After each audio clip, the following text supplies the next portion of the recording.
Todo esto lo vimos, que es básicamente la división de historias de usuario. Haceme acordarme el qué es lo que, hasta dónde habíamos llegado.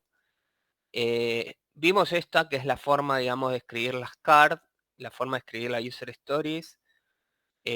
Vimos también, bueno, lo que era la conversation, que en realidad no es parte de la historia de usuario, sino que es lo que sucede, son todos los detalles, ¿no? La conversation son todos los detalles que se, que se agregan, puede ser algún tipo de diagrama, puede ser notas, todo eso se agrega a la historia de usuario, pero la historia de usuario en sí es esta, ¿no? Como fulano de tal quiero tal cosa para poder tal otra cosa. Las conversations son detalles que se agregan. Todo sirve acá, ¿no? Puede ser una pantalla, como dice acá, un diagrama de la interfaz, una pantalla dibujada en Paint, ¿no? En el caso, por ejemplo, del trabajo práctico, ustedes están trabajando con Figma para hacer unas pantallas. Esas pantallas también podrían agregarse a las historias de usuario, ¿no? Para que quede claro cómo diseñarlo. Eh, Esto es muy importante, tienen que tener sí también los criterios de aceptación.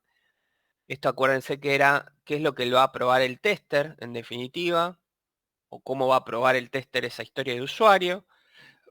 Habíamos visto ejemplos, habíamos visto el mapa también, ¿no? User Story Mapping, que se ordena, acuérdense, por prioridad y por secuencia a través del tiempo. Bueno, después vimos algunos ejemplos. Esto lo vimos. ¿Hasta acá habíamos visto? ¿Vos decís? ¿Esto no lo vimos? ¿Esto es lo que faltaba? Si quieren lo repaso por las dudas. ¿Eso no? Ah, bueno. Bueno, esta segunda parte es las características Invest de las historias de usuario. Hacen referencia a que las historias de usuario deben tener 6 características. Deben ser independientes, negociables, valiosas, estimables, pequeñas y testeables. La regla mnemotécnica es Invest. Para que una historia de usuario sea buena o que esté bien escrita, digamos, tiene que cumplir con estas 6 características. ¿Está bien? Vamos a ver cada una de ellas. Independiente, ¿qué significa? Que una historia de usuario eh, puede, si vos tenés tu backlog, digamos, puede pertenecer a algunos de los elementos del backlog, ¿sí? Pero lo importante es que vos lo puedas hacer en cualquier momento, digamos. ¿Qué significa eso? Que si, por ejemplo, la historia 10 pertenece o satisface 3 elementos del backlog distintos, y lo mismo con la 11, con la 12, no importa el orden en que yo las haga. Yo puedo hacer primero la 10, después la 11, la 12, o puedo hacer primero la 11, después la 10 y después la 12. Eso significa que sean independientes, ¿no? Que no dependan de alguna otra historia de usuario para poder realizarse. La realidad es que muchas veces te pasa en la práctica que no puedes cumplir con eso. Es muy difícil, digamos, cumplir con eso. Entonces hay veces que sí o sí tenés que terminar alguna historia previa para poder hacer la siguiente, por decirlo de alguna manera. ¿Está bien? Pero lo ideal es eso, que sean independientes una de las otras. ¿Está bien? Que se puedan hacer en cualquier momento. Después tenés la característica de que sean negociables. ¿Qué significa? Las historias de usuario no son un contrato, como sí pasa como los documentos de requerimiento, el FRD, ¿no? Que ustedes están armando para el TP. El FRD debería contener información que es parte de lo que se denomina el contrato entre el cliente y nosotros como empresa consultoría, ¿no? Cuando vos le decís que estas son las historias de usuario que yo te voy a hacer, ¿no? De alguna manera, lo que vos estás diciendo es, yo voy a cumplir con esto. todo lo que no esté escrito acá no lo voy a hacer. Por eso se llama contrato, ¿no? Porque lo que está escrito es lo que vale, de alguna manera. ¿Qué pasa? Las historias de usuario no son algo tan estricto que vos digas, pero que el negocio te diga, pero vos me dijiste que ibas a hacer esto. Mirá, esta historia de usuario acá donde dice, como usuario quiero poder imprimir los reportes de mejores clientes para poder tomar decisiones en cuanto a las ventas. Sí, está bien, pero no es un contrato esa historia de usuario. Te quiero decir, no significa que la tengo que incluir sí o sí dentro del scope del proyecto ahora. Probablemente esa historia de usuario se puede incluir más adelante. Y con eso de negociable también hace referencia a que capaz que en la historia de usuario dice el reporte de clientes o de mejores clientes y resulta que el tipo también quiere el reporte de los peores clientes. Ponele. Entonces, vos qué decís, bueno, está bien, te lo agrego a la historia de usuario. Negociable significa eso, ¿no? Que se pueda modificar el contenido de esa historia de usuario de alguna manera.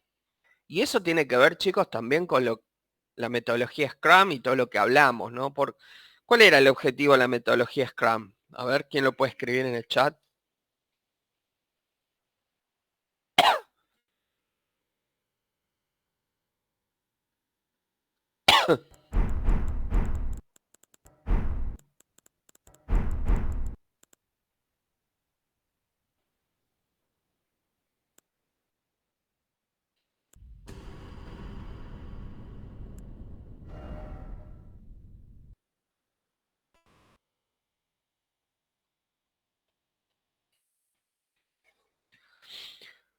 El objetivo, flexibilidad, dice Mauro. Bien, la de ir entregando segmentos de código, Luca, el trabajo en equipo. Mauro, prevenir los riesgos. A ver, el objetivo fundamental, y esto, miren, en una entrevista de trabajo me preguntaron esto, me acuerdo, hace muchos años. Me dijeron, ¿cuál es la diferencia entre la metodología cascada y la metodología Scrum? Y uno, o sea, un poco es la misma pregunta que acabo de hacer, ¿no? Digo, ¿cuál es la ventaja de hacer user stories y seguir la metodología Scrum respecto a la metodología más tradicional, la metodología en cascada? Bueno, justamente tiene que ver con esto de poder entregarle algo al cliente lo antes posible. La metodología Scrum lo que busca es poder hacer una entrega lo antes posible. Eso es lo que tienen que responder si en alguna entrevista les preguntan eso.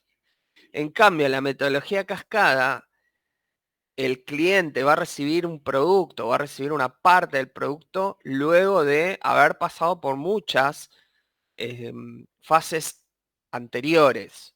O sea que hay que esperar mucho más tiempo en la metodología cascada para poder entregarle algo al cliente que en la metodología Scrum. Entonces, ¿qué sucede? Y vuelvo a esto de negociables. Vos tenés que estar abierto a los cambios que te pida el cliente en la metodología Scrum y eso implica que las historias de usuario las puedas tener, que las puedas modificar a medida que se va desarrollando esto. Esto que yo acabo de decir de los distintos tipos de reporte, si el tipo viene y me dice, no, ¿sabes qué? También quiero los reportes de los clientes, los peores clientes, además de los mejores. Y vos tenés que modificar la historia de usuario, ¿no? Tenés que cambiar la historia de usuario y también tendrían que, si ya empezaron a desarrollarlo, tendrían que cambiar el código, ¿no? Bueno, hay que ser permeable a eso, hay que estar preparado. ¿Por qué? Porque lo que buscamos es decirle al tipo, mira, acá te entrego esto.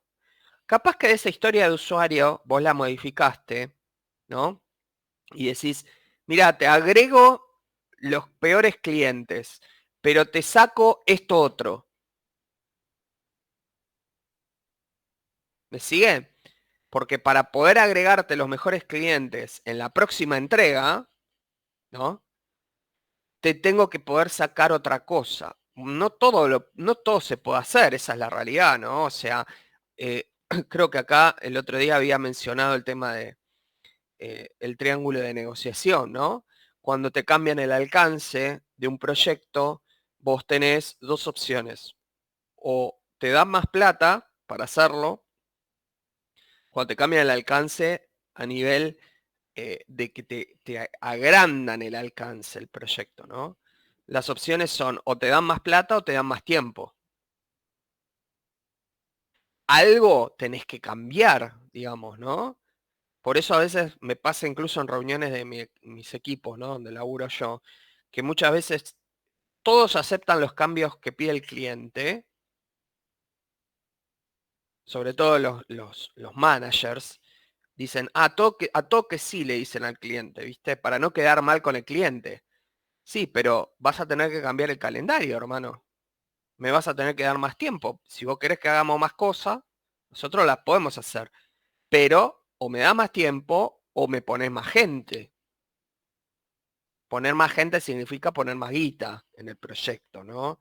Contratar más desarrolladores o más testers. ¿Me siguen, no? Que las historias de usuarios sean negociables permite como esa adaptabilidad, ¿no? Y además, esto que les decía de, tenemos que entregarle algo al usuario lo antes posible. Muchas veces, negociar es importantísimo para eso. Si vos querés que te ponga los reportes de peores clientes, ya, no tengo problema, lo ponemos. Pero ¿sabes qué? En esta otra historia de usuario, te voy a tener que sacar esto. Porque no, si no, no llegamos a hacerlo. ¿Me siguen? Eso significa que sean negociables. Lo de hacer un prototipo con los requerimientos más importantes para presentarlo al cliente. Sí, a ver, el prototipo de alguna manera es eso que vos decís, Mauro. O sea, primero es muy importante también esa parte que vos decís, los requerimientos más importantes, ¿no? Muchas veces pasa que los equipos de trabajo se ponen a laburar en cosas que son totalmente intrascendentes, cosas que no son importantes, ¿no? Y le dan como mucha prioridad al principio a cosas que no interesan tanto. Bueno, esa es una característica que ustedes también deberían, ya a esta altura, ya tendrían que tener, y es que cuando ustedes desarrollan un sistema o diseñan un sistema, como por ejemplo el trabajo práctico que están haciendo, eh, lo importante es poner el foco en las funcionalidades y en los requerimientos más complejos, ¿no? Muchas veces, esto pasaba, sobre todo en las materias de programación les habrá pasado, ¿no? Si vos tenías que hacer un TP y el TP había una parte que era muy difícil y había otra que capaz que decía, esto pienso que debe ser muy fácil de hacer, ¿qué hacían en general? Si me dicen que no me miente, o no. Yo también lo he hecho. Ay, voy armando el listadito de tal cosa, ¿no? Como para empezar a codear algo. Bueno, justamente la premisa y lo importante es dedicarle más tiempo, sobre todo al principio, ¿no? Iba haciendo al azar, iba Luca. Se le iba pegando contra la pared como podía, ¿no? Lo primero que ibas pudiendo resolver, bueno. Valoro la sinceridad de Luca. Muchos seguramente deben haber hecho lo mismo, ¿no? Bueno, ahora, con esta materia, espero que una de las cosas que se tendrían que llevar de esta materia es esto, ¿no? El foco, sobre todo cuando uno arranca, y seguramente les habrá pasado con el TP que están haciendo en esta materia, el foco debería estar en lo más difícil al principio. Porque si vos destrabás lo más difícil al principio del proyecto, después con los tiempos vas a andar bien. ¿Por qué? Lo más fácil al dejarlo para el final es más fácil de hacer y seguramente con los tiempos vas a poder llegar de una manera más acorde.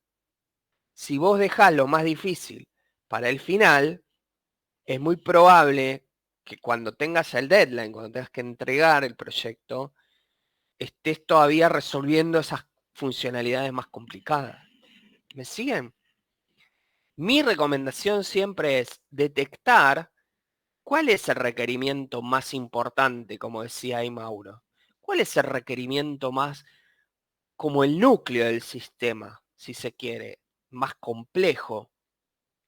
Si yo les pregunto del TP que están haciendo, el laboratorio, ¿cuál detectan ustedes que debe ser la funcionalidad más difícil, más compleja, la que probablemente sea más difícil de implementar? ¿Cuál creen ustedes? Yo ya sé cuál es, porque ya lo hice el trabajo ese. Desde todo punto de vista, ¿no? Digo, desde la descripción funcional, o sea, de cómo armar la historia de usuario, los criterios de aceptación, y también la parte de la programación, ¿no? ¿Cómo se imaginan que eso debe estar programado, ¿no?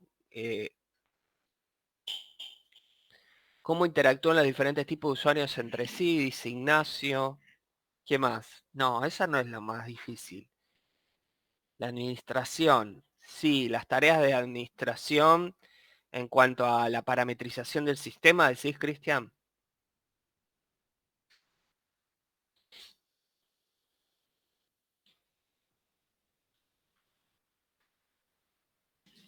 La parte de localización y separación en distritos. Bien, Mauro. Va por ahí. La parte más difícil es la asignación automática de donantes. Que está relacionado con qué? Con cuando da de alta una donante, tiene que leer las coordenadas donde se encuentra esa persona y tiene que asignar automáticamente un transportista para que pase a hacer el retiro después. Desde el punto de vista de la programación, ustedes, con la experiencia que tienen hoy en día, ¿no creen que eso es lo más difícil? ¿Cómo hago para poder geolocalizar una persona y a la vez, de manera automática, al dar el alta, enviarle la novedad al transportista? ¿Cómo lo harían eso? Probablemente alguno de ustedes tenga más experiencia en el uso de APIs, de geolocalización y demás. ¿Se acuerdan que la vez pasada hablamos de eso? Vos no tenés que programar toda la geolocalización, sino que lo que haces es directamente usar una API. Por ejemplo, hay una de Google Maps para hacer eso, que vos podés usar la aplicación Google Maps insertada en tu aplicación móvil, ¿no? En la aplicación móvil que vos estás haciendo. En general lo que hacen los equipos de proyectos cuando tienen que usar geolocalización, insertan la API adentro de la aplicación móvil, ¿no? Esa es la metodología. Bueno, de vuelta, ¿creen que eso es fácil de hacer? La pregunta, ¿no? Digo, desde el punto de vista, como programadores se los digo, ¿no?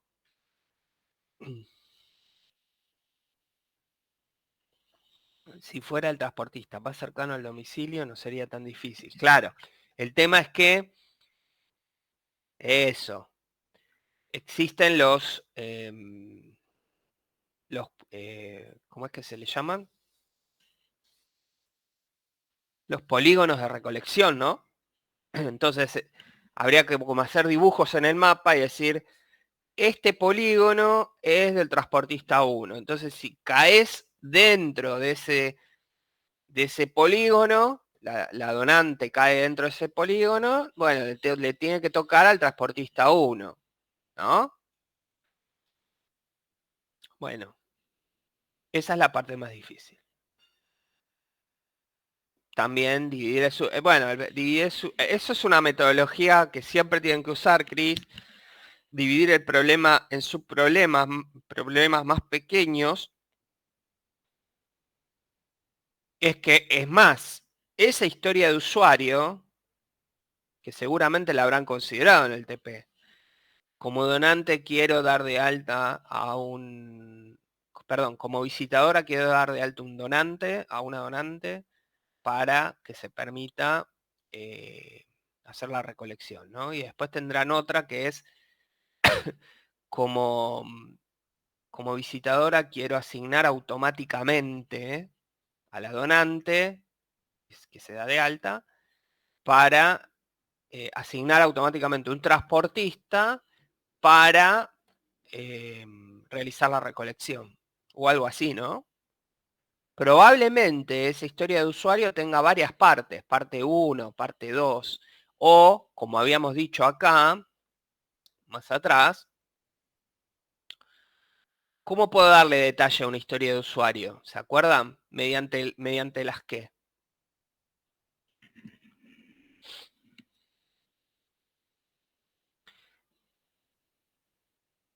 La user story es la historia de usuario que yo acabo de escribir. Mediante tareas, exacto. Entonces, esa historia de usuario que yo describí, que es como visitadora, quiero asignar automáticamente donantes a transportistas para poder hacer la recolección, para que se produzca la recolección. Adentro va a tener un montón de tareas distintas, porque una tarea va a ser, bueno, hay que hacer la división de los polígonos y la asignación de transportista por polígono.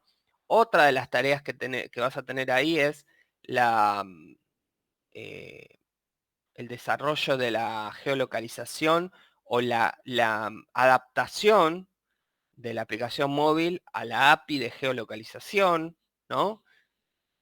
Otra de las tareas va a ser, bueno, y así, ¿no? Vas a tener varias tareas, y un poco siguiendo la línea de Chris, vamos a tener varias cositas para hacer, subproblemas, y que en definitiva las vas a terminar definiendo en tareas, ¿no? Probablemente. Aún así, puede pasar que no te alcancen eh, las tareas, o mejor dicho, que el tamaño de esa historia de usuario es tan grande que igual no la puedes hacer en 15 días. Y necesitas por lo menos un mes de laburo, ponele. Acuérdense que los sprints duran 15 días. Entonces vos decís, che, para hacer esto necesitamos por lo menos 2 sprints. Un mes de trabajo. Bueno, bárbaro. ¿Y cómo hacemos? Como decían por ahí, historia de usuario 1, parte 1, historia de usuario, parte 2. Entonces, esa misma historia de usuario, que se llama, vamos a hacer asignación automática de donantes, ponele, le tenemos que dar un nombre, podría ser que en el primer sprint hacemos asignación automática de donantes parte 1 y en el segundo sprint hacemos asignación automática de donantes parte 2. En la parte 1, ¿qué hacemos? Bueno, la parte de los polígonos y los transportistas. O sea, asignar a un transportista un polígono determinado. Y ahí nos metemos a ver, bueno, ¿qué tarea necesitamos para hacer eso? Tal, tal, tal, tal y tal. Y en el segundo sprint hacemos la continuación, la parte 2, y en la parte 2, ¿qué hacemos? Bueno, en la parte 2 hacemos la geolocalización. Ponele. ¿Entienden cómo se organiza este tema de las historias de usuario? Porque la realidad es que acá en el Invest te dice también una característica que tienen que tener las historias de usuario es que sean pequeñas. ¿Pequeñas para qué? ¿Para que entre dónde? ¿En dónde tiene que entrar? En el sprint, exacto. Entonces, a lo mejor, si vos decís, che, esto no lo hacemos ni en pedo en 15 días. Bueno, partilo en partes. Parte 1, parte 2, y hasta incluso podría ser más, ¿no? Parte 3. A mí me ha pasado en proyectos que hemos tenido parte 1, parte 2, parte 3, parte 4, porque era una historia de usuario muy jodida, una feature muy compleja, y la tuvimos que hacer en 2 meses de laburo. ¿Está bien?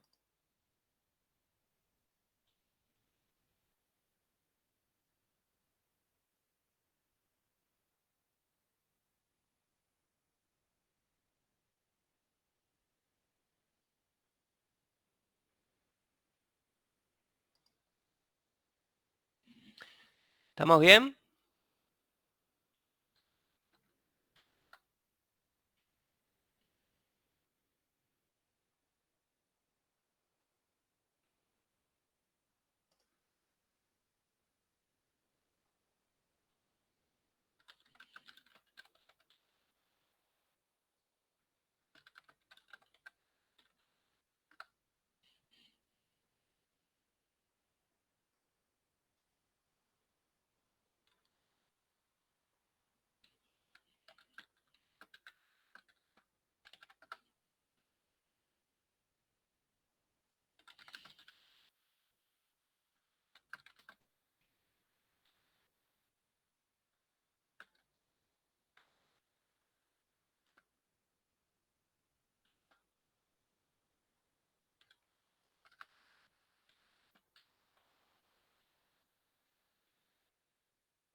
Bueno. ¿Qué es el PUR, Mauro? Contame. ¿Dónde lo leíste? ¿PUR?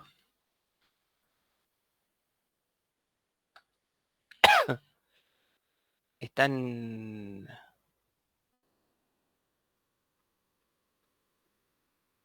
Ah, el RUP. Rational Unified Process. Ahora lo vemos. Yo lo conozco como RUP. RUP, claro.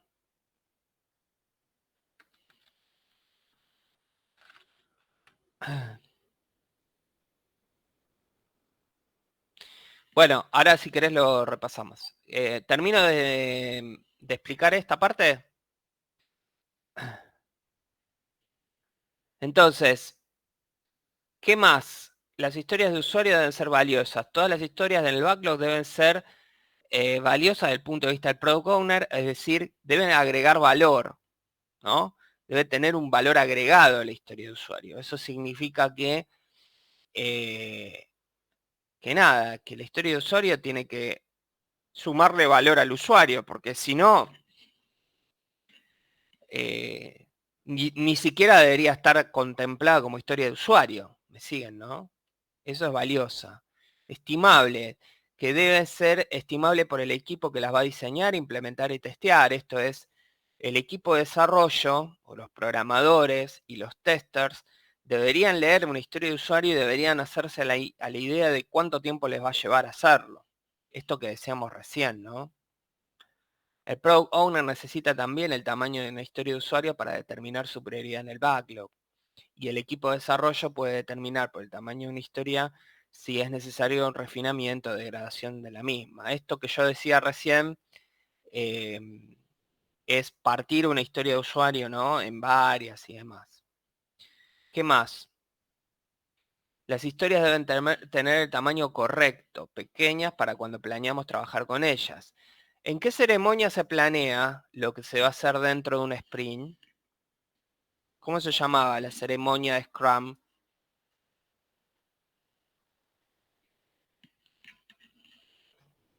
5 ceremonias había, ¿se acuerdan? Eso sí le expliqué, ¿no?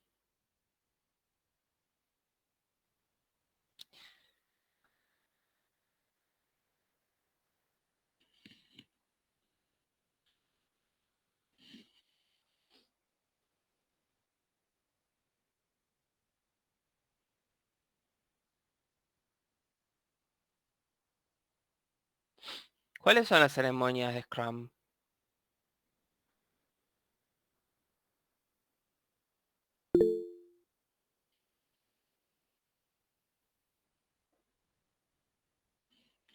Planning.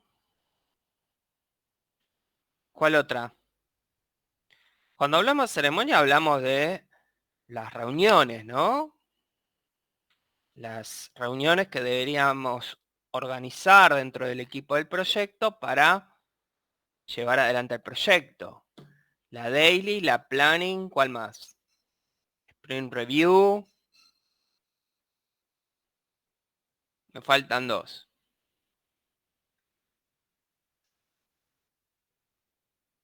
Retro. Miren que esto lo tomamos siempre, ¿eh? Falta una. Refinement, muy bien. Grooming o refinement, que es lo mismo. Hacemos un quick review de qué significa cada una. Una revisión rápida. ¿O no es necesario? Volviendo entonces a la pregunta, ¿cuándo planeamos el trabajo que se va a hacer? ¿En cuál de todas esas? En la planning, muy bien. Bien, de esas 5, vamos a hacer una revisión rápida. De esas 5 ceremonias, hay una que se hace diariamente, que es la daily, el nombre lo indica. Son reuniones que se hacen de 15 minutos de tiempo, en el cual los miembros del equipo deben decir qué hicieron ayer, qué van a hacer hoy y si tienen algún blocker para poder continuar. Si hay algo que los está trabando para poder continuar. Esa es la que se hace diariamente, es la más fácil, la que se hace todos los días, la daily. Después tenés la planning que se hace cada vez que va a arrancar el sprint. La planning lo que haces es planificar qué es lo que se va a hacer en ese sprint, qué es lo que que se incluye dentro del sprint y que no, digamos, ¿no? Se hace una revisión de las cosas que uno tiene en el backlog, se escriben las historias de usuario, se van escribiendo las historias de usuario y dice, bueno, mira, para este sprint vamos a hacer esta historia de usuario y esta otra. Pues tenés la refinement o grooming, como dice ahí, es cuando se juntan los programadores, los QA, los analistas, ven lo que tienen que hacer en el sprint, las historias de usuario que están incluidas para ese sprint y hacen una estimación. Esa estimación consiste en, todos tienen que leer la historia de usuario, tienen que hacer las preguntas que consideren necesarios, por ejemplo, ¿esto se va a testear de esta manera? Esa es una pregunta que hacen siempre los testers, ¿no? O el programador podría preguntar, para hacer este desarrollo vamos a usar la tabla tal, sí, no. Bueno, ¿quién responde eso? Y generalmente el analista, el que diseñó lo que hay que hacer, ¿no? ¿Y qué hacemos en la refinement? Lo que hace es el tester, el programador, el analista, le dan un puntaje a la historia de usuario y dice, mira, esto me va a llevar más o menos tantos días, 2 días de laburo, un día de laburo, lo que sea. ¿Está bien? Eso se puntúa con lo que se denominan los story points.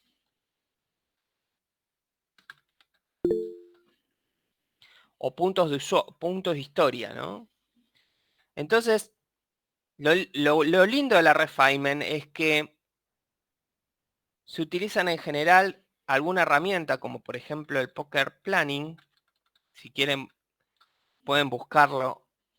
Hay páginas donde te permiten hacer Poker Planning, que es, mira, el tester, el programador, el analista, le dan puntaje a la historia de usuario, pero ninguno sabe cuánto le dio el otro.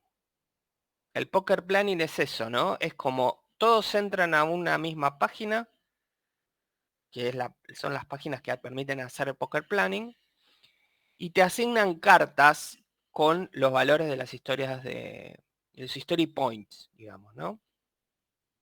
Entonces, es como que vos jugás a las cartas ahí. Entonces vos decís, che, esta historia vale 5 story points. 5 story points es una semana de trabajo, en general. 5 días de trabajo. Y resulta que el desarrollador le dio 2 story points. Pero el QA le dio 8. u 11, porque dice esto no lo puedo hacer en un sprint. Entonces, lo que se hace en el poker planning sin saber cuánto estiman los demás, en un momento dado dicen, bueno, voy a dar vuelta a las cartas. El Scrum Master es el que lidera todas las reuniones estas las lidera el Scrum Master, ¿no? Las lleva adelante el Scrum Master. Bueno, voy a dar vuelta a las cartas. Y cuando da vuelta a las cartas, cada uno ve cuánto le dio de puntaje el otro. Entonces vos a lo mejor le diste 2 y resulta que el otro le dio 8. Entonces, ¿eso qué significa? Que hay cosas que no tuviste en cuenta, que iban a llevar más tiempo y que el otro sí las tuvo en cuenta. Entonces, en esa reunión lo que se logra es establecer una estimación con la cual todos estén de acuerdo o todos estén cómodos. ¿Me siguen? Entonces, en general lo que sigue es, che, ¿por qué le diste 8? No, porque tengo que hacer esto otro, y eso me va a llevar mucho tiempo, y además estoy haciendo otras cosas para otro proyecto, bla, bla, bla. ¿Y vos por qué le diste 2? No, porque para mí esto es una boludez, lo hacemos, es esto y esto, y chao. Bueno, y en general lo que se tiende a hacer es no poner ni el puntaje de 2 story point, ni el de 8. Entonces se busca, bueno, ¿les parece si ponemos 5? Vos te ajustás un poquito más, el que estimó 8, apurate un poquito más, y el que estimó 2, bueno, está bien, te doy 3 de más. Eso es lo que se denomina refinement. Por supuesto que, ¿por qué la palabra refinamiento? Porque vos tenés que empezar a mirar detalles de cómo hacer las cosas ahí, ¿no?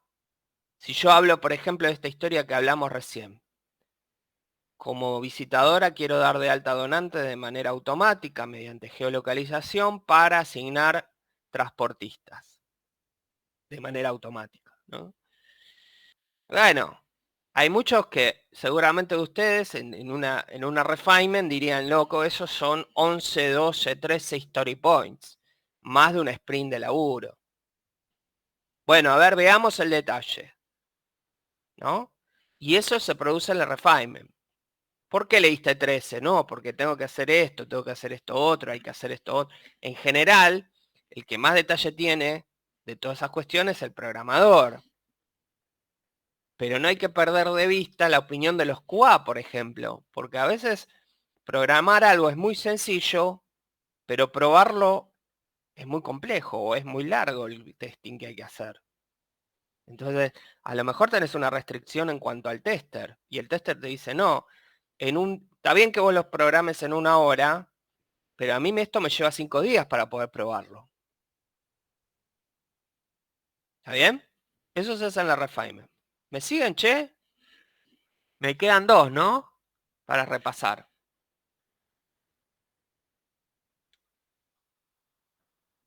Retro. Hoy tuve una retro a la mañana. La retro es qué anduvo bien y qué anduvo mal del proyecto. Se juntan los miembros del equipo, colocan en una pizarra las cosas que anduvieron mal y las cosas que anduvieron bien. Esa pizarra, eso debería ser anónimo. Nadie debería poner el nombre, quién lo puso, ¿no? Y luego se hace una especie de debate, una charla. La retro debería ser constructiva, es decir, no se busca ofender a nadie, ¿está bien? Debería ser con el objetivo de mejorar lo que pasa dentro del equipo. Lo que pasa que a veces en las retro se agarran un poquito, ¿no? Y dicen, che, no, lo que pasa, hoy pasó algo así, ¿no? Uno de los analistas se quejó porque el PM no hizo nada para el proyecto, digamos, para la reunión. Claro. Y no está bien tampoco decirlo en la retro, digamos, ¿no? Lo que sí uno puede decir es, necesitamos más colaboración de todos los miembros del equipo, sin dar el nombre de nadie, ¿no? Porque lo que notamos es que, bueno, eh, los analistas están muy pasados de trabajo y necesitamos ayuda de otros miembros del equipo. Habría que decirlo de una manera más así, ¿no? Más polite. Pero bueno. Y me queda una más, ¿no? ¿Cuál es la otra de las que me falta? Sprint Review. La Sprint Review a veces se hace depende, a veces se hace dentro de los miembros del equipo y a veces se hace con el negocio, con el cliente, y se le hace una pequeña demo de lo que se hizo en ese sprint. Entonces vos le podés mostrar, mira, en estos 15 días logramos agregar esta funcionalidad a la aplicación y le mostrás. La Sprint Review también es una reunión relativamente corta y le mostrás qué fue lo que se hizo, digamos, ¿no? En términos generales, a veces se hace dentro del también miembro del equipo, entonces hay uno que toma la posta y dice, bueno, mira, este sprint hicimos esto y le agregamos esto a esta funcionalidad, la aplicación, bla, bla, bla, la muestra para los demás. Y bueno, idealmente estaría bueno que participe el cliente, ¿no? Que participe el product owner, sobre todo, que es la persona que, bueno, nos va diciendo qué es lo que tenemos que ir haciendo. Entonces, la Sprint Review tiene más sentido cuando participa el product owner, ¿no? Bueno.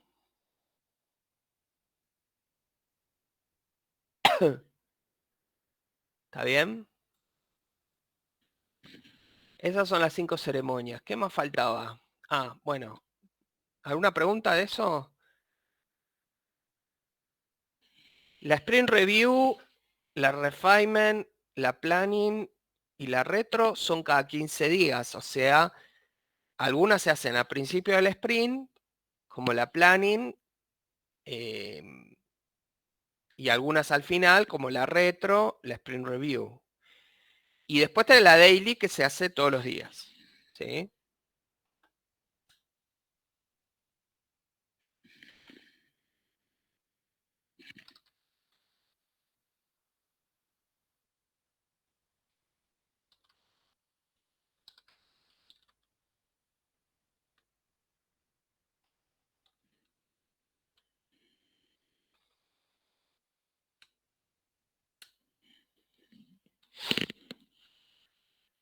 Bueno, esto ya está.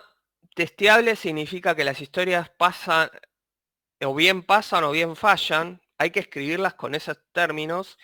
Y ¿dónde pones cómo hay que probarla? En los criterios de aceptación. A esto es a lo que más bola le tiene que dar el tester, digamos, ¿no? A cómo se escribió el criterio de aceptación de la historia, ¿sí? Después puede pasar que tengas que escribir historias de usuario para requerimientos no funcionales, como por ejemplo, si el sistema debe soportar algún navegador, ¿no? Esto, digo, está bueno también hacerlo porque, y también que tengan en cuenta que a veces las historias de usuario no solo tienen que ser requerimientos funcionales del sistema. ¿Me siguen? También pueden ser requerimientos no funcionales y vos los querés escribir para que los programadores también lo tengan en cuenta, ¿no? Para que todo el mundo lo tenga en cuenta. Después hay historias de adquisición de conocimiento. Esto es hacer gathering o research, ¿no? Research es investigar algo, ¿no?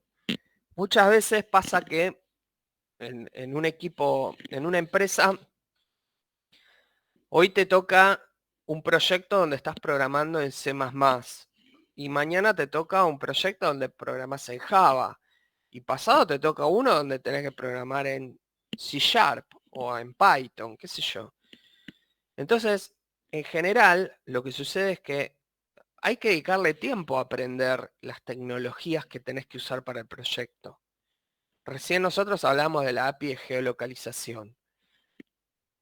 yo nunca lo hice, digamos, a nivel programación, pero digo, debe llevar un tiempito estudiar la API, ver cómo la insertás dentro de una aplicación mobile, ¿no? Digo, te llevará 2, 3 días, 4 días, no sé. Bueno, esa tarea de adquisición de conocimiento la tenés que poder poner también dentro de una historia de usuario. Entonces vos pones algo así como desarrollador, quiero realizar un prototipo de 2 alternativas para el nuevo motor de filtro para saber cuál es la mejor alternativa. Yo podría decir, como desarrollador, quiero estudiar la API de geolocalización de Google Maps para poder insertarla en la aplicación móvil del laboratorio, ¿no? Y esa es una historia de usuario, y esa historia de usuario la tenés que priorizar, la tenés que eh, planificar y decir, bueno, ¿en qué sprint lo hacemos? ¿Cuándo lo hacemos? En general, eso, las historias de usuarios de adquisición de conocimiento se hacen al principio del proyecto, porque es cuando todos estamos más en bola, digamos, ¿no? Nadie sabe muy bien qué es lo que hay que hacer, entonces dice, che, ¿les parece a los desarrolladores ir viendo C++ mientras tanto hasta que podamos empezar a definir un poco más la aplicación? Generalmente pasa eso, ¿no? Cuando arranca un proyecto, se arranca con muchas tareas de este estilo, ¿no? Y también el analista tiene que hacer tareas así, ¿no? Porque a veces como analista quiero poder entender los conceptos de tal cosa para poder realizar correctamente las especificaciones funcionales, ¿no? ¿Se acuerdan que la otra vez le contaba de un proyecto en el que participé donde teníamos que implementar una reglamentación del gobierno de Estados Unidos en cuanto a las empresas de medicina, las clínicas médicas? ¿Se acuerdan que les conté algo de eso? Teníamos que recabar información en función de una norma que impuso el gobierno de Estados Unidos para todas las empresas de ese estilo, ¿no? ¿Y qué tuve que hacer? Yo estaba como analista funcional. Y tuve que empezar a estudiar la reglamentación, cuál era la norma, qué información teníamos que incluir, cada cuánto lo teníamos que mandar esa información, ¿no? Etcétera, etcétera. Digo, ahora me pasa lo mismo en otro proyecto en el cual estoy, en el cual nos están pidiendo información acerca de las... em, esta empresa, esta es una organización que lo que hace es apoyo a las madres que tienen hijos, madres solteras que tienen hijos y no tienen recursos, también en Estados Unidos. Es otro proyecto, totalmente distinto, pero ¿y qué tuve que hacer primero? Ponerme al tanto de, bueno, cómo hace esta ONG, creo que es una organización sin fines de lucro, ¿para qué? Para asignar los recursos, qué información manejan ellos de las madres y de los hijos que nacen y bla, bla, bla. ¿Por qué? Porque tenemos que también armar un reporte que es anual con determinada información. Es un reporte bastante complejo de hacer. Y resulta que, bueno, me tuve que meter en esos temas, ¿no? Digo, estudiar, entré a la página web de la ONG, me puse a mirar qué información manejan ellos, después les voy preguntando también, ¿no? Bueno, eso es una tarea de research, adquisición de conocimiento, ¿no? Y en el sprint tenés que estar, tiene que estar esa tarea.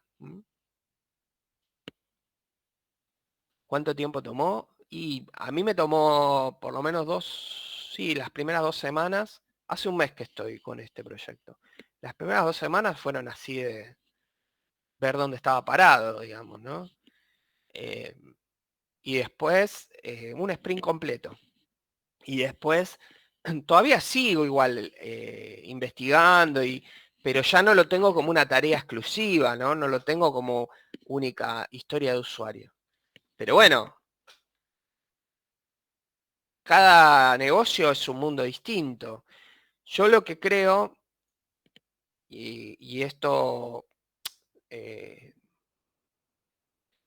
probablemente cada uno sepa lo que le gusta más, ¿no?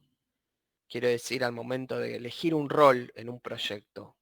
Probablemente ustedes estén pensando ahora, che, y esto del analista está bueno, che, y lo del QA a lo mejor me gusta más, che, y no, a lo mejor voy a ser developer, no me interesa aprender todo esto, o lo que sea, ¿no? Digo, puede estar en ustedes la inquietud de qué les gustaría hacer también el día de mañana, ¿no? Capaz que muchos de ustedes se están preguntando eso ahora. Y lo que yo creo, en términos generales, es que el rol del analista tiene cosas lindas en el sentido de que vos aprendés de distintos negocios todo el tiempo. En cada proyecto, depende de los clientes que vos tengas, con los que vos labures, ¿no? Pero vos en los distintos proyectos siempre aprendés cosas de negocios nuevos. Yo trabajé en bancos, o mejor dicho, mis clientes eran bancos, automotrices, decía recién el tema de clínicas, ahora fíjense que es una ONG que junta fondos para madres de mujeres embarazadas. Trabajé en el laboratorio, ese que laboratorio que ustedes están haciendo de TP. Te quiero decir con esto que vas como aprendiendo, vas adquiriendo conocimientos de distintos tipos de negocio. Y muchas veces pasa también que algo que aplicaste en un cliente, resulta que te acordás que, esto lo podríamos hacer como lo hice con tal cliente, ¿no? O con tal otro proyecto.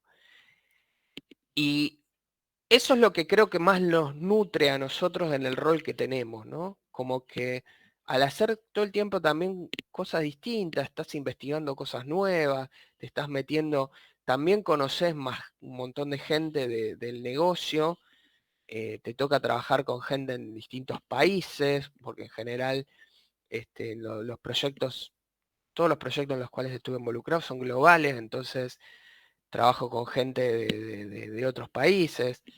Ahora últimamente casi todos son yanquis, pero me ha tocado gente de México, he viajado muchísimo, ponerle a México, a Brasil, Colombia, todo lo que es la TAM, porque me ha tocado en otra empresa que la gente de negocio, los que definían, el product owner y demás, eh, eran gente de distintos países, ¿no? Me ha tocado hacer proyectos para Colombia y trabajar con ellos y tratar de meterme o de entender qué es lo que ellos necesitaban, hacer muchas reuniones para hacer preguntas. Ese es el rol, ¿no? del analista. Y cuando vos terminás tu análisis y entregás la documentación funcional, el FRD, como el que ustedes están haciendo en el TP, bueno, sentís como que cumpliste de alguna manera como ese objetivo eh, de acortar las distancias entre lo que quería alguien y los desarrolladores que trabajan con vos y que lo programaron, ¿me siguen? O lo van a programar. Digo, eso está bueno, es lindo, digamos, como trabajo. También, de vuelta, a lo mejor ustedes dicen, no, mire, profe, a mí me gusta codear. También, ¿eh? O sea, a mí me gusta también programar, ojo. Yo, digamos, he programado muchísimo en trabajos anteriores, di muchas clases de programación, sigo dando actualmente. Digo, eh, son, y también son elecciones que uno hace, ¿no? Digo, a mí me gusta más codear. Bueno, listo. Te abstraes más del negocio, porque cuando vos sos más desarrollador, probablemente no te tengas que meter tanto con las reglas del negocio y cómo funciona un laboratorio y qué sé yo, sino que directamente agarrás y decís, che, ¿qué tengo que hacer? Y tenés que hacer esto, esto y esto. Bueno, dame el FRD, leo el FRD, bla, bla, bla. Te pregunto cualquier cosa y lo programás. te abstraes de todo eso, ¿no? Es como más mecánico, si se quiere, el laburo.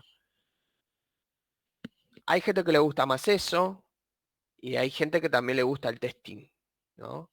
Hay gente que le gusta más el desafío de encontrar errores a algo, ¿no?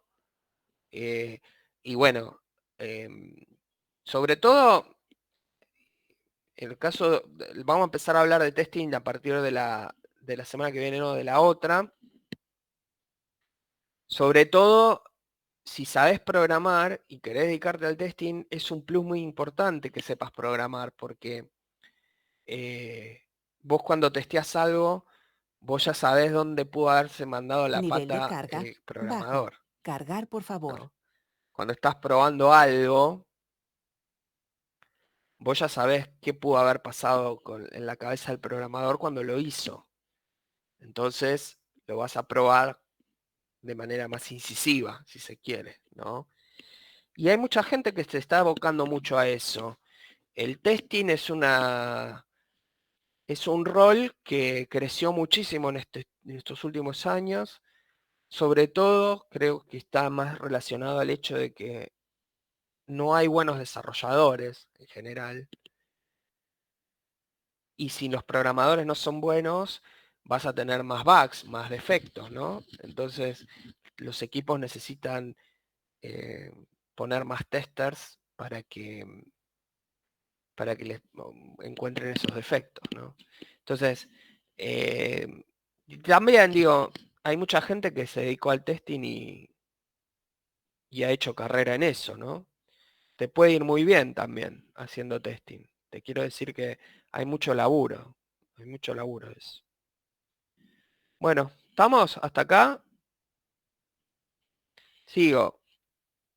A veces me cuelgo hablando de otras cosas, pero creo que les sumo a ustedes también, ¿no?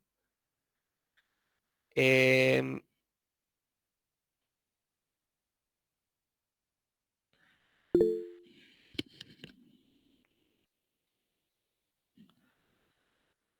Modelado de roles de usuario. Muchos equipos de desarrollo consideran un solo tipo de usuario para evitar escribir todas las historias desde el punto de vista de un único usuario, identificar los roles de usuario que interactúan con el software y definir atributos relevantes para cada rol. Esto es importante también porque seguro que el otro día hicimos una revisión del TP y muchos me mostraban las historias de usuario y estaban escritas, como usuario quiero poder hacer tal cosa, ¿no? Es importante definir el rol específico. Como visitadora quiero hacer tal cosa, ¿no? Como transportista quiero hacer tal cosa, ¿no? Esto es lo que dice acá, digo, identifiquen correctamente los roles y escriban las historias de usuario en función del rol que la va a ejecutar. ¿Está bien? Denle bola a eso. Y a veces también es difícil identificar los roles, ¿no? Del sistema. Les habrá pasado en la aplicación de laboratorio. ¿Cuáles serán los roles? Y al principio no se daban cuenta probablemente. Después con las charlas que hemos tenido, yo también los ayudé bastante a identificar, ¿no? Los roles de ese proyecto. Pero a veces sirve hacer lo que se denomina un brainstorm para identificar cuáles son los roles, ¿no? ¿Sabes lo que es un brainstorm?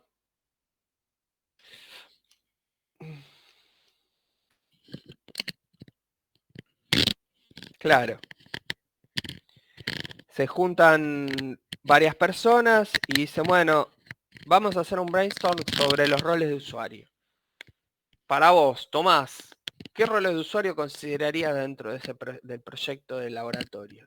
Román, ¿vos qué pensás? No, sí, bueno, yo consideraría tal y tal. Mel, ¿a vos qué te parece? Eso es un brainstorm, ¿no? O sea, cada uno va tirando sus ideas y, bueno, después en algún punto esas ideas se tienen que como que escribir en algún lado y todos nos tendríamos que poner de alguna manera de acuerdo en el resultado de ese brainstorm, ¿no? Porque tampoco la idea es, bueno, tiremos ideas y quedan en la nada. Hay muchas reuniones, lamentablemente, que pasa eso también, ¿no? En una reunión, una reunión que se hace para definir determinada cuestión y resulta que se armó un brainstorm bastante interesante y después la reunión quedó en la nada. Nadie tomó nota, nadie, ¿no? Eso también a veces les va a pasar eso también. Bueno, es importante decir, che, ¿qué sacamos de esto, no? ¿Quién va a tomar nota de esto? Bueno, ¿qué más? Guideline para escribir buenas historias. Empezar por las epics. Yo les había dicho, ¿no? En las reuniones del proyecto y en las clases anteriores. Muchas veces uno empieza con una idea más general y después la vas refinando. Eso es empezar por las epics, ¿no? Y creo que en el TP habíamos hablado, bueno, ¿cuáles serían como las grandes funcionalidades de ese sistema que ustedes tienen que hacer? Bueno, por un lado, la parte de la visitadora y todo lo que la visitadora tiene que hacer para poder dar de alta a las donantes. Por otro lado, todo lo que hace el contact center, probablemente. Bueno, uno así va definiendo épicas, ¿no? Y a partir de ahí uno después entra en el detalle. Bueno, ¿qué meto acá adentro? ¿Qué meto dentro de esta épica? ¿No? ¿Qué iría en tal otra épica? Y ahí es donde dice, como dice ahí, cortar la torta después, ¿no? Guideline para escribir buenas historias, requerimientos no funcionales como historias. Los requerimientos no funcionales también tienen que estar. Esto que decíamos recién de distintos exploradores, ¿no? Que debe soportar nuestra aplicación, por ejemplo. El tamaño de la historia debe estar ajustado al horizonte de implementación. Esto tiene que ver con algo que yo les comentaba, creo que cuando iban a hacer la entrevista para el laboratorio, para el proyecto. Hay que evitar dar recomendaciones innecesarias. No se agreguen trabajo al pedo, hablando mal y pronto, ¿no? Vos le podés recomendar algo al usuario, pero siempre tratá de no agregarte trabajo vos cuando vos haces esa recomendación. ¿Está bien? Si vos lo ves medio perdido, le podés decir, che, mirá, a lo mejor estaría bueno hacer algo más de este estilo, qué sé yo, ¿no? O ir por este otro lado. Pero trata de evitar que eso te agregue trabajo a vos, ¿no? Si vos le proponés, che, no tenés un bot de inteligencia artificial, ¿no te gustaría tener uno? Ah, sí, te va a decir, nunca lo había pensado. Y ahora tenés que desarrollar un bot. ¿Me seguís, no? Digo, y ahí es el tema de ajustado al horizonte de implementación, porque lo que te va a decir el tipo es, haceme el bot, pero no te va a cambiar la fecha de entrega, ¿eh? Y tampoco te va a dar un mango de más, seguro. ¿Me siguen, no?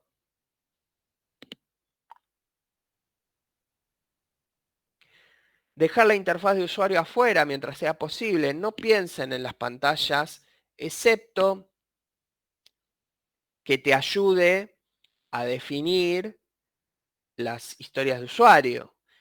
Yo creo que en el proyecto del laboratorio está bueno tener el diseño de pantallas a mano, porque de alguna manera también te ayuda a definir las funcionalidades que va a tener ese sistema, ¿no? Pero bueno, es un caso particular también. En general, la recomendación es no piensen en las pantallas de los usuarios y piensen en las funcionalidades que tienen que hacer, ¿no? Eso es lo importante. Guideline para escribir buenas historias. Seguimos. Algunas cosas no son historias. Escribir para un solo usuario y escribir en voz activa.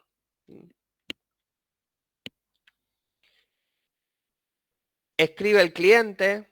Tengan en cuenta siempre este tema de todas las historias de usuario tienen que ser útiles para el cliente, no para vos, para el cliente. ¿Está bien? No hace falta numerarlas, no olvidar el propósito.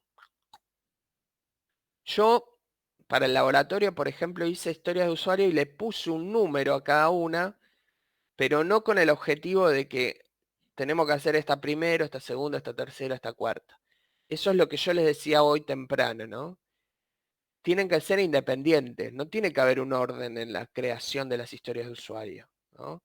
El orden debería ser el del mapa, probablemente, que vimos hoy, que de izquierda a derecha tenías el orden de secuencia y de arriba hacia abajo el orden de prioridad. ¿Cuál sería más importante? ¿No? Pero en sí, las historias no deberían tener un orden establecido. Podríamos ir tomando historias de usuario al azar e ir poniendo en los distintos sprints. Y eso debería funcionar bien igual. Perdón, ahí va. Cuando la historia de usuario es mala, ¿cuáles son los indicadores de problemas en la escritura de las historias de usuario? Si tenemos que revisarlas frecuentemente, porque no están claras, haces una refinement, lees la historia de usuario y nadie sabe cuánto estimar. Eso también me ha pasado, ¿no? Lees una historia de usuario y decís, ¿qué carajo es esto? No entiendo lo que hay que hacer. ¿No? No tengo ni idea cuánto tengo que estimar para esto. ¿Mm? Dificultades en la planificación de las historias de usuario a incluir. Historias enchapadas en oro. Cuando vos decís, esta historia no la podemos modificar, no podemos tocar nada porque tenemos que hacer esto tal cual como dice acá. Bueno, no. No hay nada enchapado en oro, ¿no? O sea, todo es conversable, es negociable, como hablamos hoy, ¿no? La historia de usuarios puede cambiar y no pasa nada con eso. Otros indicadores de problemas es que se invierte mucho tiempo en escribir las historias. Las historias no caben en la cara, a lo mejor el enunciado de la historia no te cabe en esa tarjeta. La cara es como tal tal, quiero tal tal, para tal tal, ¿no? Bueno, incluir detalles de interfaz, que no, tampoco, ¿no? No deberían, no deberían estar ahí. Subdividir demasiadas historias en el sprint planning. Eso significa que si vos tenés que hacer mucho esto que decíamos hoy, parte 1, parte 2, parte 3, a lo mejor estás escribiendo mal las historias de usuario, ¿no? Eso te puede pasar igual, te puede pasar, pero no te puede pasar siempre. ¿Me siguen? Capaz que una historia sí, vos decís, bueno, pero esa porque era grosa, ¿no? La historia de usuarios. Pero no te debería pasar siempre. ¿Está? El cliente tiene problemas priorizando, lo que decíamos recién, ¿no? Si el cliente lee tus historias de usuario y no sabe con cuál empezar, es porque están mal escritas. Hay un problema hubo ahí, ¿no? Si vos las escribiste bien, la lee el cliente y enseguida al toque tiene que saber, bueno, voy a empezar por esta, después sigo con esta. ¿Eh? Acuérdense que el que las prioriza es el Product Owner. ¿Quién prioriza las historias de usuario? ¿Quién dice qué vamos a hacer primero, quién vamos a hacer segundo? El Product Owner, ¿no? Nosotros igual, los analistas en general, le dan soporte al Product Owner. Todo el tiempo tenemos que estar trabajando con ellos de la mano porque, nada, tanto lo que define él como lo que tenemos que definir nosotros está totalmente, ¿no? relacionado una cosa con la otra, ¿no? Tenemos que hablar todo el tiempo con ellos. Y lo otro es que el cliente no quiere escribir ni priorizar las historias, ¿no? A lo mejor el tipo, me ha pasado también en algunos proyectos, no se quiere involucrar, ¿no? Eso pasa mucho. Eh, a veces tenés que ganarte al Product Owner, en el sentido de que si vos trabajás bien y si vos le presentás soluciones o diseños que al tipo le gustan, te lo ganás. Me ha pasado mucho que al principio un proyecto, cuando no te conocen, sobre todo, hay personas que no te dan mucha bola, ¿viste? Y Y ni hablar si le pedís una priorización de historias de usuario. Te dicen, no, no. Pero cuando ven que vos laburás bien, o que le presentaste un diseño o algo, y vos decís, mira, esto lo pensaba hacer así, lo pensaba hacer asá, las historias de usuario las voy a escribir de esta manera, las épicas que estoy considerando son estas. Si el tipo ve que vos estás laburando bien, o que las ideas que vos tenés no son malas, te empieza a dar bola. Pero por eso, que no quiera priorizar, significa que no te está dando bola por algún otro motivo, ¿no? Porque tus historias de usuario probablemente sean una cagada. Me seguí, ¿no? Entonces, primero, traten de enfocar en escribirlas bien, ¿no? Y escribirlas bien a veces también es, che, nos podemos juntar y revisamos una, a ver si voy bien, si es el camino es este. A veces también, chicos, es muy importante decir que algo no lo sabes del todo o te gustaría validarlo con alguien más. Eso es muy importante. O sea, uno no tiene que trabajar diciendo todo el tiempo, yo la tengo re clara, esto lo tengo que hacerlo mejor porque sin, lo tengo que hacer perfecto y el resultado que yo le muestre va a ser el mejor y qué sé yo. A veces vos necesitas la ayuda de los demás para hacer algunas cosas. Y está bien que así sea, ¿no? Sobre todo cuando hacemos este tipo de laburo como el que están haciendo ustedes. Se dan cuenta que en las reuniones del TP surgieron temas que yo les fui comentando, les fui arreglando, les fui sugiriendo mejoras en lo que estaban haciendo. ¿Y por qué hacíamos esas cosas? Y porque, primero que ustedes están aprendiendo, ¿no? A hacer este laburo. Pero así todo, aunque lo tuvieras que ir a hacer mañana a una empresa, está bueno que se lo muestren a alguien y que les pidan opinión. ¿Le parece así esto? Yo lo escribí de esta manera. Muchos me dijeron, nosotros consideramos las épicas esta y esta. Ah, bueno, sí, puede ser. No, mirá, si agrupás esta con esta, o si además creás esta otra épica. Esa revisión de pares, esa revisión con el product owner, con el cliente, o incluso, me pasó esta semana, eh, tuve reuniones con un developer, que es el developer senior, que ya conoce a este cliente donde cual estamos laburando ahora, y le dije, mira, si te parece, yo voy a ir definiendo esto, y si querés, hacemos puntos de revisión y lo revisamos entre los dos para que a vos también te cierre, que vos me digas, a lo mejor detectás que algo no lo estoy haciendo bien o está mal escrito o lo que sea. Y está bueno tener ese punto, digamos, ¿no? A veces lo haces con un developer, a veces lo haces con los QA, a veces los QA se involucran de una manera eh, importante en el análisis funcional de algo y bueno, y podés compartir con ellos ideas, ¿no? Es decir, mire, yo había pensado hacer esto de esta manera. ¿Ustedes qué piensan? No, sí, está bueno, sí, me parece bien. Yo le agregaría tal cosa, ¿no? Y así surgen, digamos, las mejores ideas y las mejores soluciones surgen de esa manera, ¿no? Es importante esto de no trabajar a caja cerrada, ¿no? Que eso también me ha pasado en otras empresas en donde te topabas con un desarrollador que no hablaba con nadie, que hacía las cosas como le parecía a él, tomaba todas las decisiones, era el product owner, el QA y el developer todo junto, y el analista, ¿no? Ya hoy en día no se trabaja más así, ¿está bien? Y todos los feedback y todas las idas y vueltas y todas las charlas que puedas tener con otros miembros del equipo, con el cliente también, son bienvenidas, ¿sí? ¿Estamos bien hasta acá? ¿Alguna pregunta?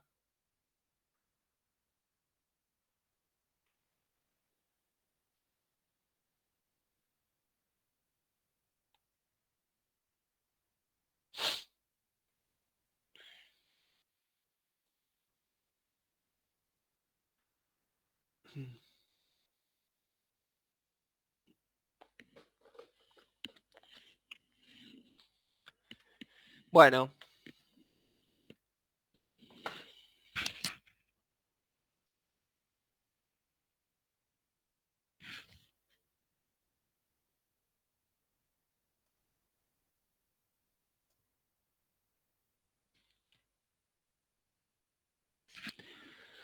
Corregimos algunos de los ejercicios de diagrama de secuencia.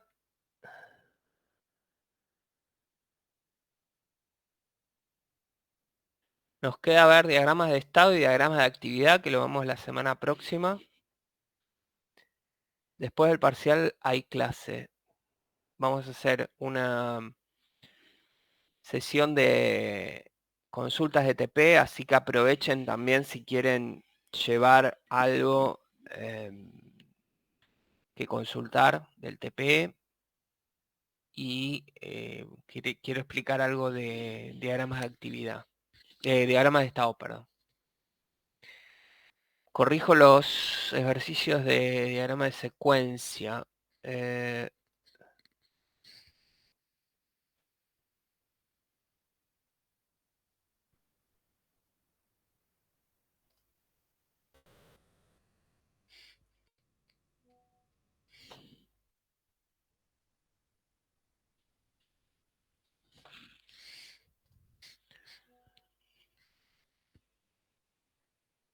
Se refiltró. ¿Dónde se filtró? Ah, ahí. No, ese no es el parcial. No, este no es el parcial. Este es otro parcial, mira, te lo muestro. Algoritmos y programación 2.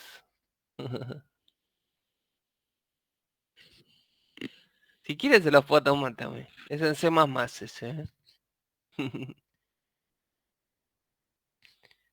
Em,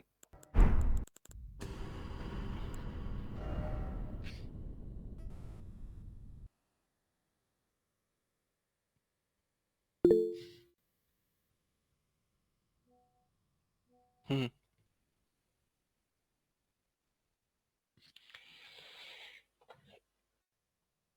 Ejercicio 1. Diagramas de secuencia.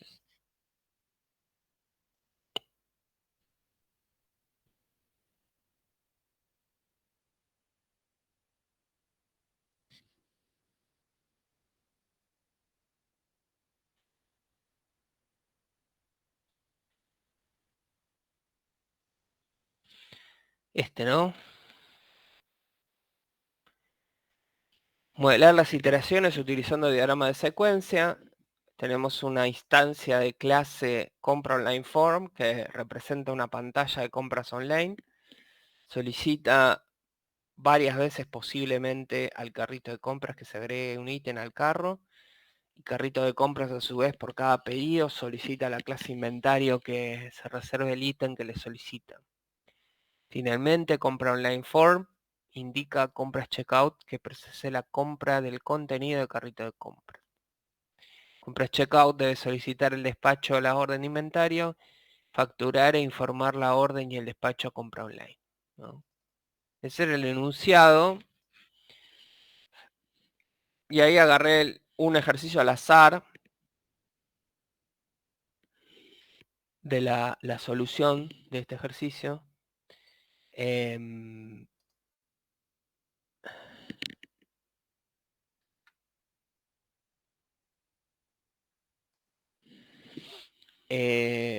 Tenemos compra online, carrito, inventario y compra checkout. Los objetos están bien. Ustedes después vayan diciéndome si lo hicieron de otra forma, ¿no? Compra online es un objeto que dispara el método agregar al carrito del carrito, propiamente dicho. Y carrito dispara el método reservar ítem a inventario. Tenemos la respuesta a esos dos requests. Todo esto dentro de un loop, ¿por qué? Porque dice que posiblemente se solicite varias veces. Entonces, la situación acá es Cuando vos comprás algo en Mercado Libre, ponele, o en una página de compra-venta de productos. Lo que suele suceder es que vos vas comprando varias cosas y vas agregando cosas al carrito hasta que le decís, bueno, procesame la compra. ¿Mm? Por eso es importante el frame del loop acá. ¿Mm? Proceso la compra. ¿Y qué es procesar compra? De compra checkout, solicitar el despacho de la orden a inventario. Entonces, compras checkout, solicita el despacho inventario y el inventario le responde con el despacho de las mercaderías, entiendo yo. Compras checkout factura. Proceso de la compra. Che, está bastante bien hecho este. Compras checkout, solicita el despacho a la orden de inventario, factura e informa la orden y el despacho a compra online, ¿no? Esta línea punteada final es informar la orden y el despacho a compra online. ¿Está bien? Bastante bien hecho está este. ¿Lo habían hecho así? Profe, yo agregué el objeto compra online por lo que dice a lo último.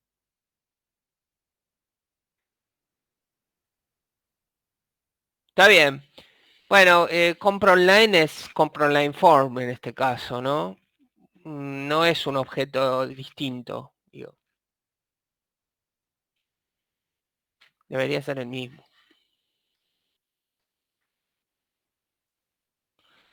Acá sí lo que me gustaría a lo mejor es... No dije nada. Iba a decir algún mensaje encontrado. ¿Se acuerdan lo que era un mensaje encontrado, no?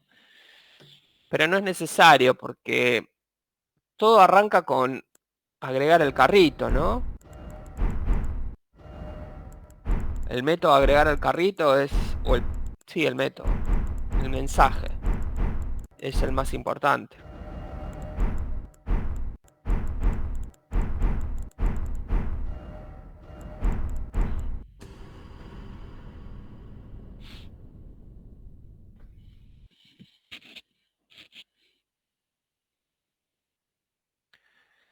El 2 no había que hacerlo, pero acá el compañero lo hizo. Había que hacer el 3, ¿no?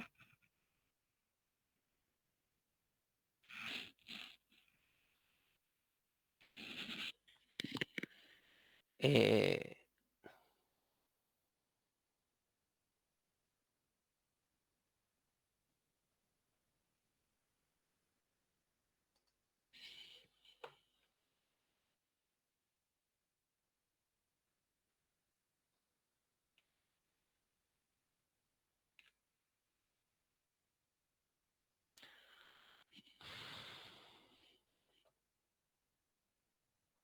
Matías Espinosa está acá, ¿no?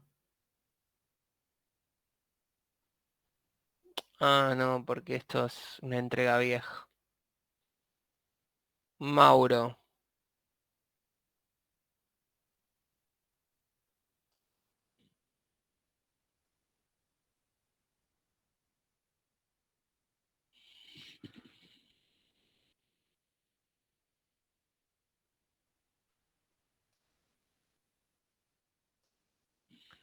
Ejercicio 2, diagrama de secuencia.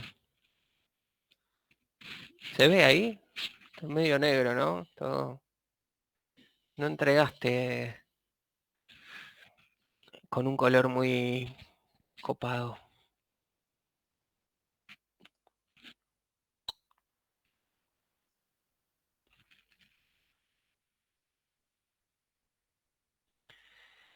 El ejercicio 2 era el ejercicio de ingeniería inversa. El 3, perdón.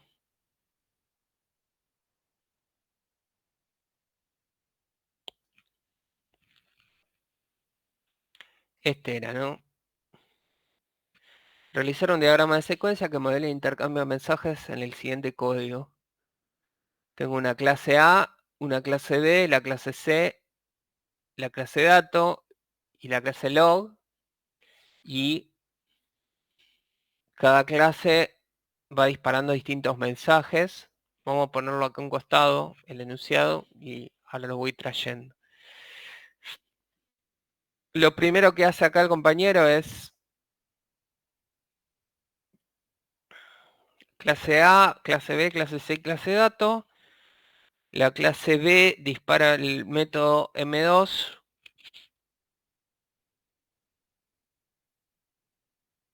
Está bien. Lo que estaría faltando acá, eso lo hace acá, ¿no? Vamos a poner el enunciado acá.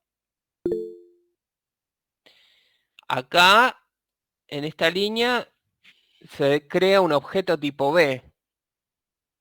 Habría que modelar la creación. ¿Se acuerdan que lo vimos el otro día en un ejemplo? El constructor, el llamado al constructor debería ser una flecha y a partir de ahí se crea la instancia.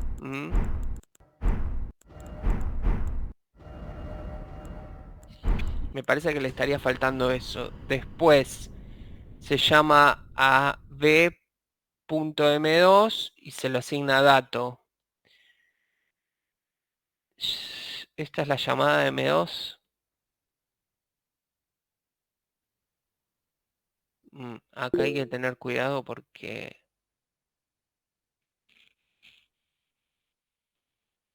esto estaría mal, ¿no? ¿Está acá, Mauro? Acá la línea dato igual a dato D igual a b.m2, lo que te está diciendo es que se invoca al método M2 de B y le asigna el resultado de eso, se lo asigna al dato, a D, ¿no? El resultado de eso es devuelve, M2 devuelve un objeto de tipo dato, ¿sí?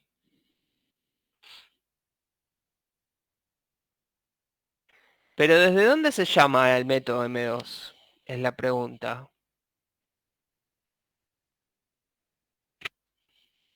¿Desde dónde se está llamando el método M2? Acá. Desde A. Entonces, este M2 no es un método que se dispara internamente en B, sino que debería ser una flecha que venga desde A hasta B. Y el resultado de eso, en realidad lo que hace es crea una instancia de un objeto de tipo dato. Ahora, el llamado de M2 debería devolverle a A el objeto de tipo dato, ¿no? ¿Me seguís?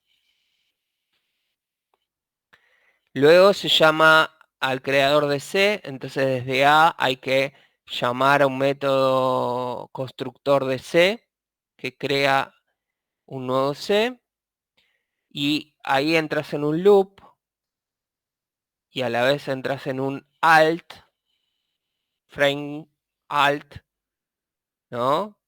Y pregunto, si el módulo dividido 2 es 0, entonces llamo a c.m3.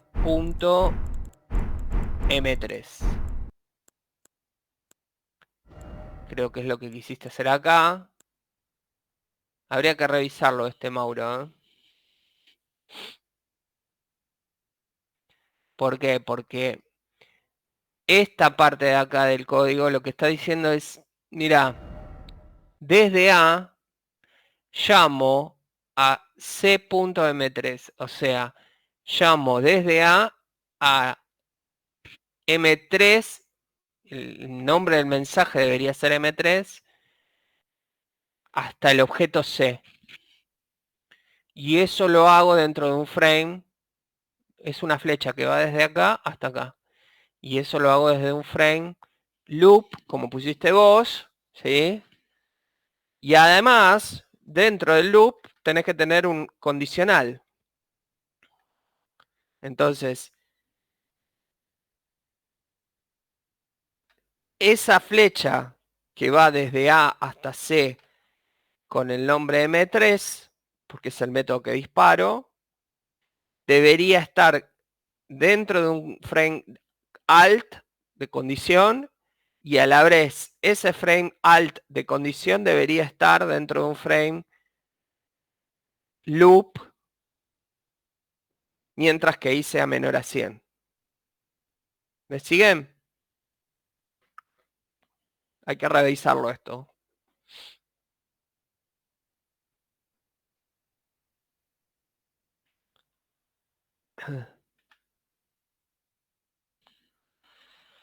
Sigo con la clase B. La clase B dispara un...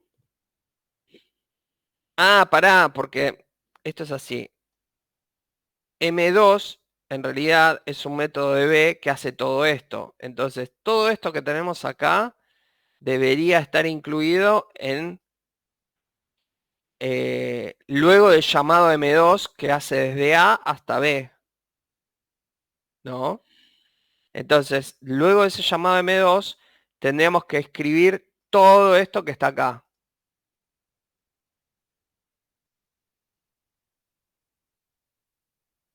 ¿Está bien?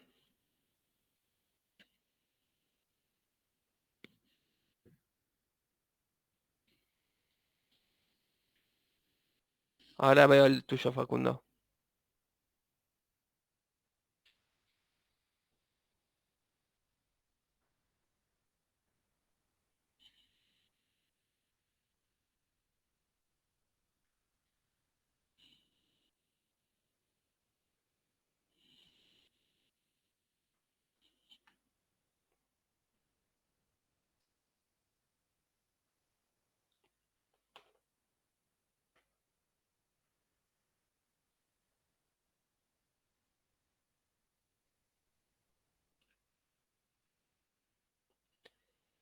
Eh,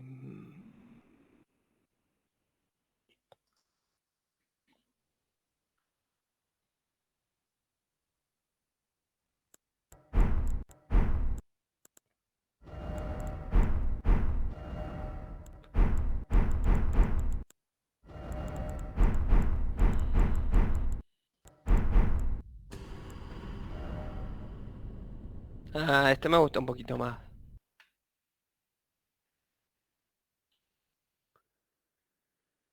El que hizo Facundo crea, ahí va, el objeto A, desde el objeto A crea el objeto B, llama a M2 de B y M2 de B hace todo esto. Entonces empieza a hacer todas las invocaciones que están acá en la clase B. Crea un nuevo log, le manda el método start a L, crea un nuevo dato también y crea un nuevo C también. Crea un montón de instancias de otros objetos, ¿no? Y después llama C.M4. Acá habría que ver qué es lo que tiene dentro C.M4, ¿no? Entonces me voy acá a la clase C y veo que el C.M4, M4 ¿qué hace? Nada, sé, un código, pero retorna algo, está muy bien, ¿sí? Retorna algo. Volviendo entonces a acá, retorna D cuando termina de ejecutar el método M2, que es este que llamó acá. Este es el request, este es el response. El response de M2 retorna D. Y ese D, retomando entonces esta línea de acá, es el dato, ¿no? Se crea un nuevo objeto tipo C, pero esta vez desde A, o sea, desde acá llamo a un objeto tipo C. Crea una nueva instancia de C, que es distinta de esta, ¿no? Porque esta se usó internamente dentro del método M2. Una vez que retornó el objeto tipo C y acá retorna el objeto tipo D, esta instancia, como bien dice acá Facundo, se elimina. Entonces acá llamo a la creación de este objeto tipo C, ¿no?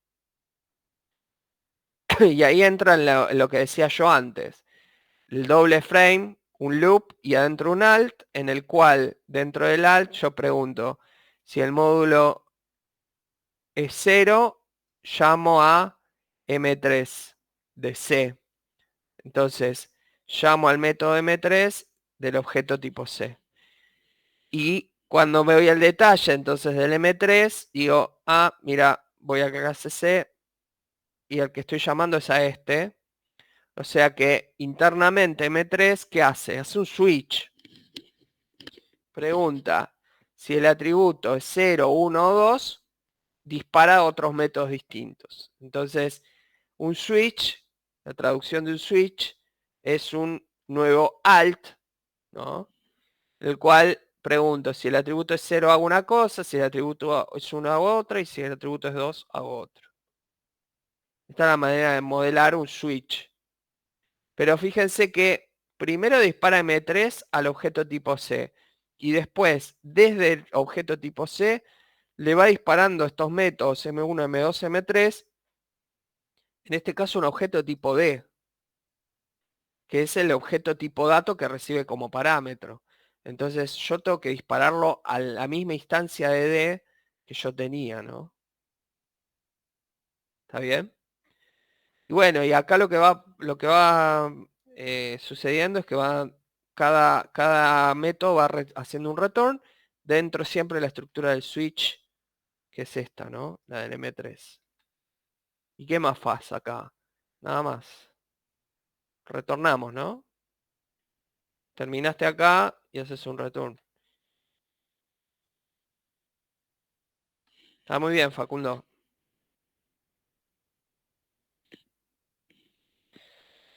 En vez de un alt, ¿no sería un strict? Sí. En este caso, lo que pasa que acá, Mel, vos querés identificar qué pasa cuando el atributo es 0, qué pasa cuando es 1 y qué pasa cuando es 2. El strict, a ver, déjame ver algo. El strict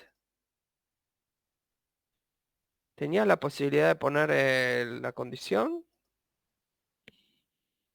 Si pasa tal cosa. Si la respuesta es sí, usamos strict.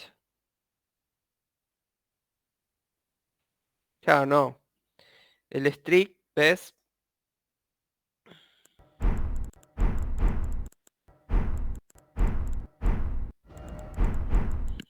Se ejecuta una y solamente una. O hago el Google Search, o hago el Bing Search, o el Yahoo Search. Eso es strict, pero no puedo poner la condición cuando ejecuto uno y cuando ejecuto el otro. Entonces, por eso es mejor el alt en este caso.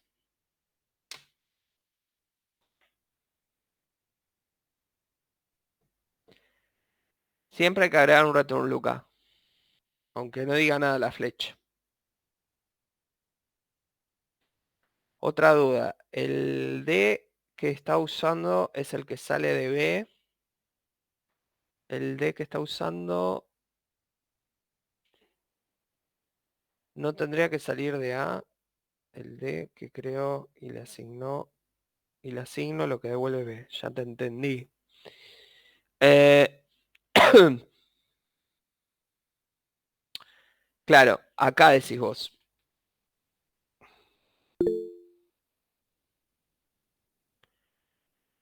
Eh, crea un nuevo dato. Perdón. Sí, dentro de M2 crea un nuevo dato y se lo asigna de dato. ¿Está bien?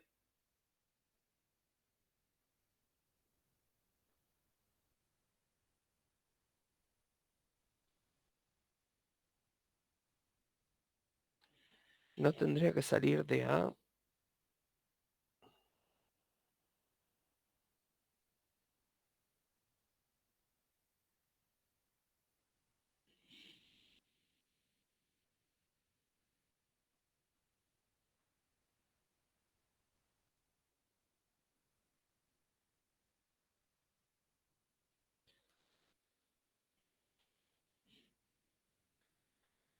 El objeto dato se crea dentro de B. Es correcto. El objeto dato se crea acá.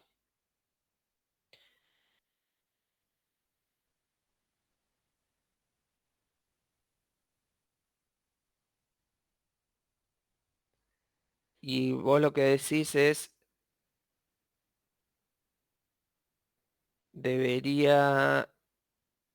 A ver, la situación es la siguiente. Dato sigue viviendo tanto dentro de D como fuera. ¿Está bien?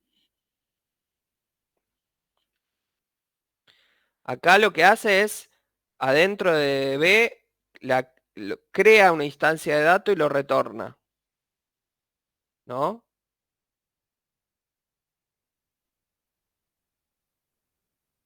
Faltaría, sí, el retorno acá, ¿no? De D.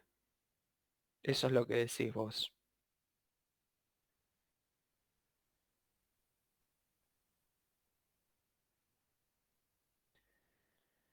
Dentro de B lo crea y lo debería retornar. Bueno, pero acá está. Es este, ¿no? Lo retorna acá. Y después, déjame ver.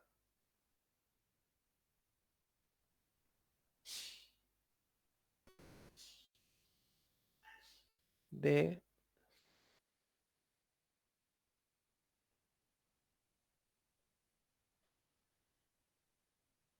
Este es el que vos decís que acá como parámetro este D debería ser este que retornó.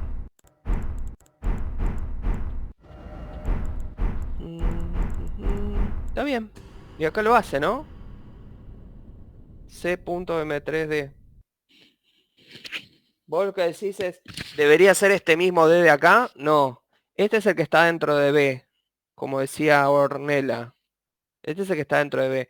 Y este es el que retorna y este es el que debería pasarle acá por parámetro. ¿Está bien?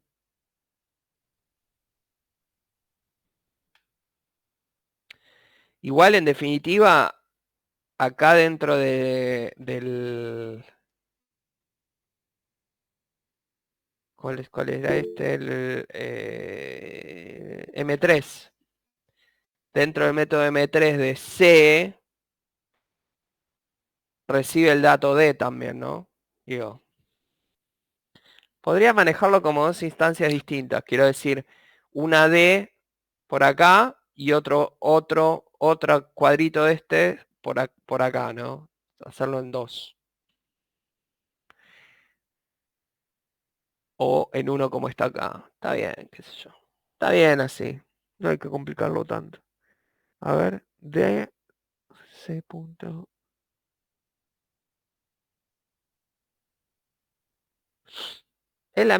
Son, a ver, retorna un objeto, pero después utiliza el mismo objeto.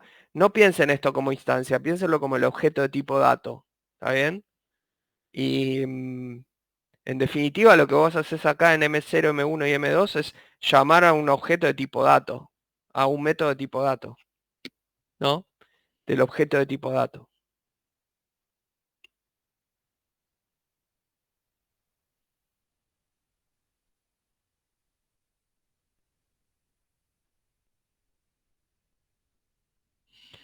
Sí, eh,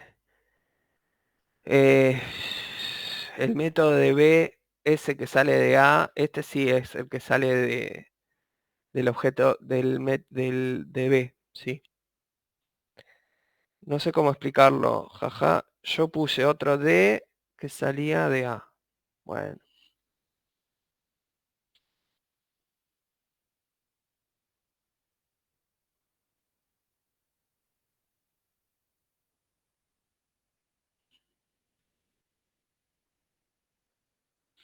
Sí, es que en realidad es la referencia, Facu. El objeto es el mismo.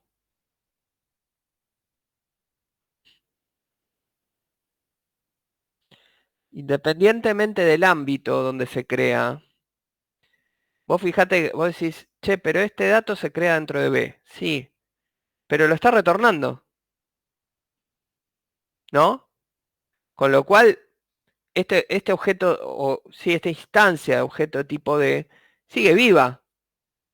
Se lo está asignando a otra variable, pero el objeto es el mismo. Piénsenlo desde el punto de vista de lo que pasaba con la memoria cuando uno manejaba objetos, ¿no? El new te hacía una reserva de memoria y lo que vos estás haciendo acá,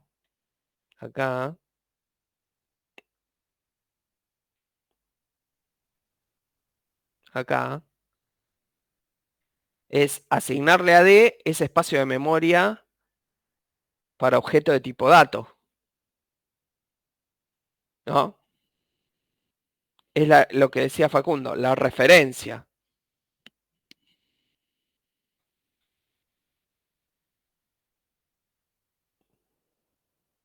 Yo lo veo bien así.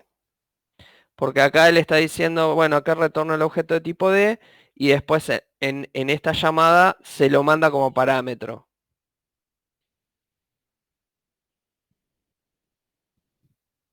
Y termina ejecutando sobre el mismo dato D estos métodos de acá.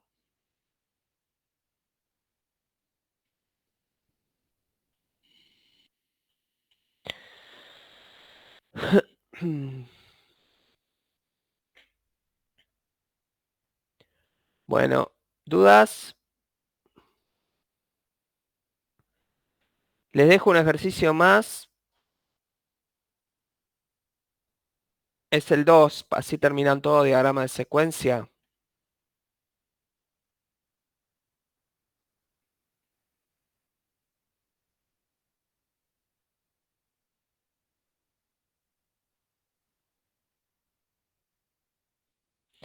Ejercicios 2 y 4.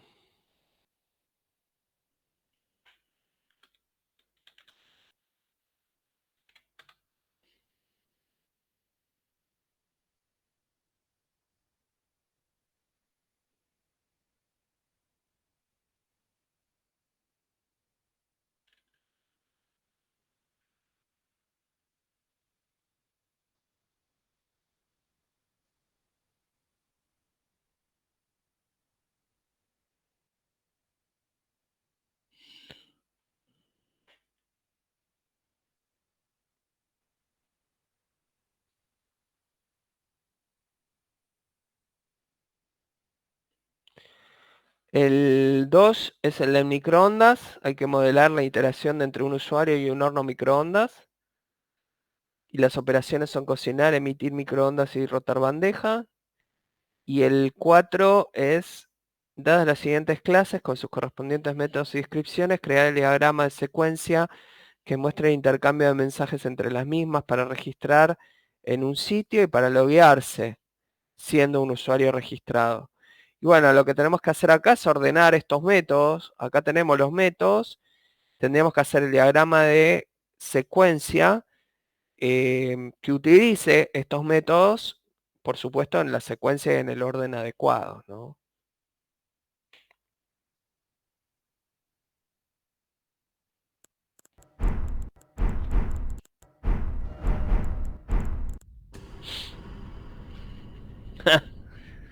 Toma.